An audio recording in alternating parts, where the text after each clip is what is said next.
दोस्तों, अयोध्या नगरी में वीर केतु नाम का राजा राज करता था। उसके राज्य में रत्नदत्त नाम का एक साहूकार था, जिसके रत्नवती नाम की एक लड़की थी। वह बहुत सुंदर थी। वह पुरुष के भेष में रहा करती थी और किसी से भी ब्याह नहीं करना चाहती थी।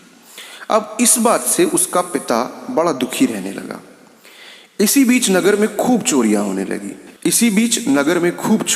लगी। प्रजा दुखी हो गई। कोशिश करने पर भी वह चोर पकड़ में ना आया तो राजा स्वयं उसे पकड़ने के लिए निकल पड़ा।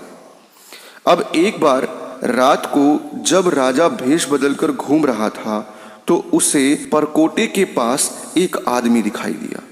राजा चुपचाप उसके पीछे चल दिया। चोर ने कहा, तब तो तुम मेरे साथी हो, आओ मेरे घर चलो। दोनों घर पहुंचे। उसे बिठलाकर चोर किसी काम के लिए चला गया।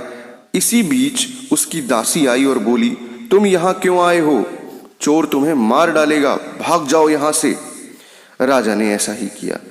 फिर उसने फौज लेकर चोर का घर घेर लिया। जब चोर ने यह देखा तो वह लड़ने के लिए तैयार हो गया। दोनों में खूब लड़ाई हुई। अंत में चोर हार गया। राजा उसे पकड़कर राजधानी में लाया और उसे सूली पर लटकाने का हुक्म दिया। अब संयोग से रत्नवती ने उसे देखा तो वह उस पर मोहित हो गई। पिता से बोली, मैं इसके साथ ब्याह करूंगी, नहीं तो मर जाऊंगी। पर राजा ने उसकी बात ना मानी और चोर को सूली पर लटका दिया। सूली पर लटकने से पहले चोर बहुत रोया, फिर खूब हंसा।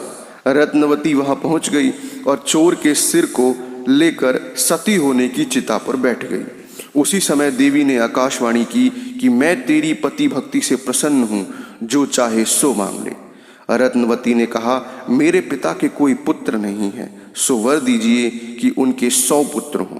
देवी प्रकट होकर बोली, यही होगा, और कुछ मांगो। वह बोली, मेरे पति जीवित हो जाएं। देवी ने उसे जीवित कर दिया। दोनों का विवाह हो गया। राजा को जब यह मालूम हुआ तो उन्होंने चोर को सेनापति बना लिया। इतनी कहानी सुनाकर बेताल ने पूछा, हे राजन, यह बताओ कि सूली पर लटकने से पहले चोर जोर जोर से रोया और फिर जोर जोर से हंसकर मर क्यों गया? राजा ने कहा, रोया तो इसलिए कि वह राजा रत्नदत्त का कुछ भी भला ना कर सकेगा, और हंसा इसलिए कि रत्नवती बड़े बड़े राजाओं और धनिकों को छोड़कर उस पर मुग्ध होकर मरने को तैयार हो गई थी। स्त्री के मन की गति कोई नहीं समझ सकता। इतना सुनकर बेताल गायब हो गया और पेड़ पर जा लटका। राजा फिर गया वहां पर। उसे लेकर रास्ते में फिर से एक नई कहानी की शुरुआत हुई। मिलते हैं नई कहानी में, तब तक के लिए धन्यवाद।